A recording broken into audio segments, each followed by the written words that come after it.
Holy dooly, where's all me bloody motorbikes gone? G'day guys, they're outside, we're talking about buffeting. Right, and now when I say buffeting, I'm talking about the old wind buffeting, shaking your bloody helmet, which we all hate. Jeez, it's cold, so I'll turn that off. Now, so this is I'm doing this because it was a question asked by John Grant from Western Australia, from Albany there. His question: I watched an episode where you made reference to bike windscreens and touched on the subject of positive and negative airflow pressure to reduce buffering. I've got a 2018 KLR 650 with an extended windscreen replacement, but I still get some buffering. Any chance of doing a bit of a segment on that? That's what this video is, so we'll get rid of that. Righto, let's get into it.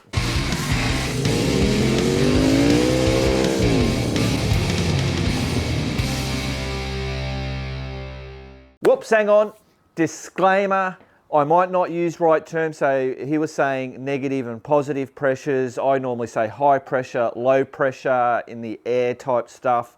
I'm just giving you an average bloke's understanding of how this stuff works. I might not be correct in that, but I've got a cruiser, I've got an adventure bike, I've got a bloody cafe racer, scrambler bloody bike. They've all got different screens, and from what out of my experience, I'm telling you what I've found out. That's it. Now, whether it's wrong or right, but I've fixed the problem for myself.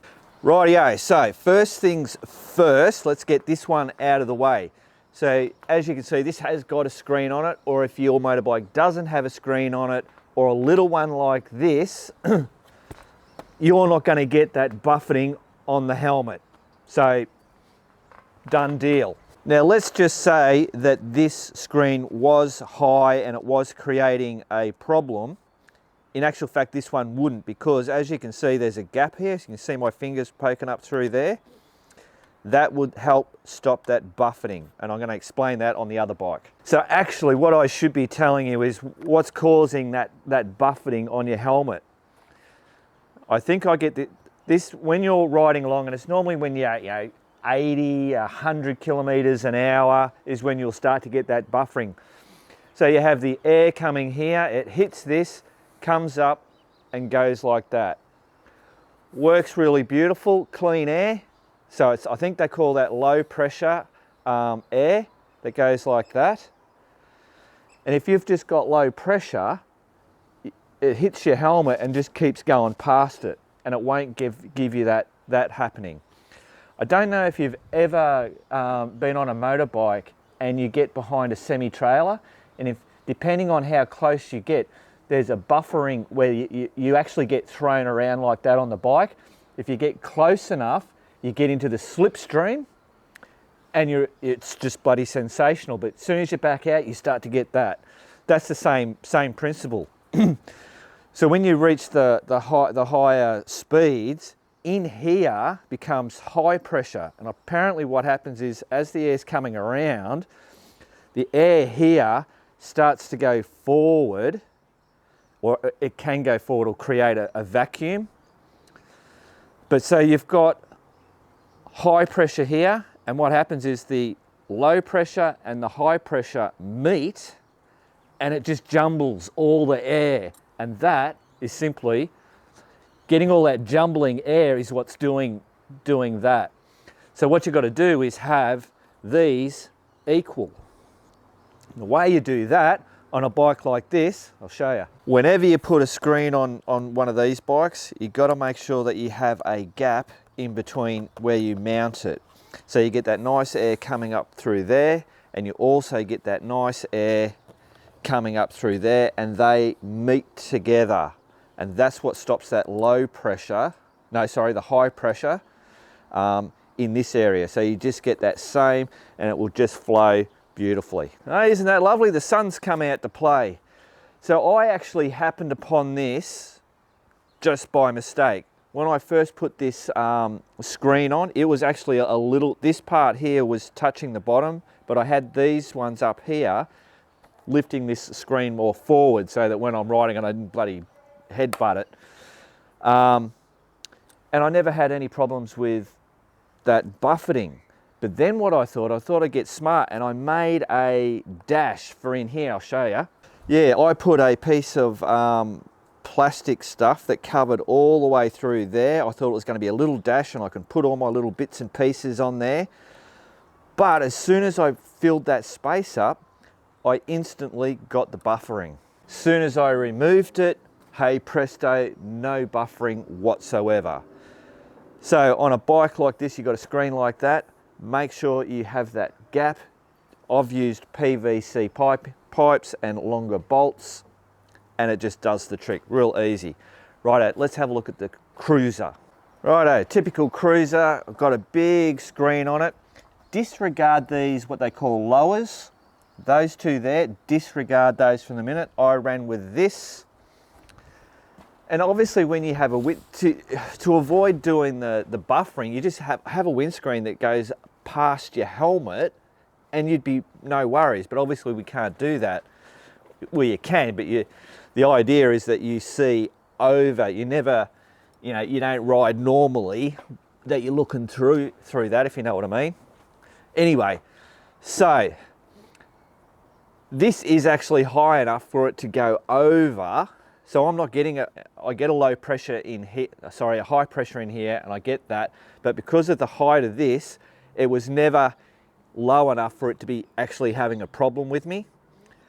Where I was getting the problem is the air coming from here and it shoots up into here, and then you're getting it up through the sides.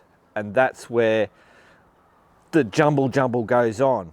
The only way I could fix it on this, or actually the way I did fix it, was to put lowers. So that deflected the air down low to go out instead of coming up into this area, right up into my head. Cool. So you might also see on big screens like this where they have a cutout here and a little flappy type thing. What that's designed to do is to equalize the pressure, or what does it do? I don't know. What are we calling this? This is the high pressure, this is the low pressure. Stops this being low pressure in this area, which then makes it nice and smooth. Another thing they do is you see ones that clip on here, which gives you that extra thing. And I believe, I don't know, I think that's another way of trying to, whether it juts out or, I don't know, it does something. That's another thing. Rightio, so you're following me? Good bloody luck. Right, so now helmets are all bloody, there's all different types of helmets, different types of motorbikes, different types of fairings. Are you riding two up? Are you riding single? Do you have luggage? Have you got a side wind? Blah, blah, blah. Why am I saying that? You will never 100% on a motorcycle fix the buffering 100% of the time. Cannot be done. That's just the nature of motorbikes. So like I said, different helmets will react differently. If you've got a peak, if you don't have a peak, if you've got a bloody one of these things. So that's going to pay a difference. Obviously, if you've got your bike and you've got your screen, your helmet, you just start to work out what's going to work. But remember, it's not always, you are going to get sometimes buffering. I've had it on max, even though I've got that set up perfectly. At certain times, there is a wind at the right speed coming at the right angle, and you're going that right speed going forwards, and you'll get the buffering. It's just the way it is. But the object of the game is to get it so that when you're in the normal situations, majority of the time, you don't get the buffering. But there will be, just remember, there will be times when you will get buffering just because the wind gods hate you. If you put a pillion passenger on the back, that can also change the dynamics of the air. And both of you can get that buffering. There's a lot that goes into it, but I think with those things that I've told you, the main crux of it is reducing that high pressure behind the screen, and the low pressure, making them fairly equal so that you're getting hit in the head with clean air as if you didn't have a windscreen on. Right, hopefully that helped out John and anybody else that was interested in that. Like I said, a lot of the terms and bits and pieces I might be saying might not be 100% right, but I think it should give you an idea of where to start trying to fix that buffeting problem. Righto guys, remember, keep on riding, and if you ain't riding, keep on keeping on.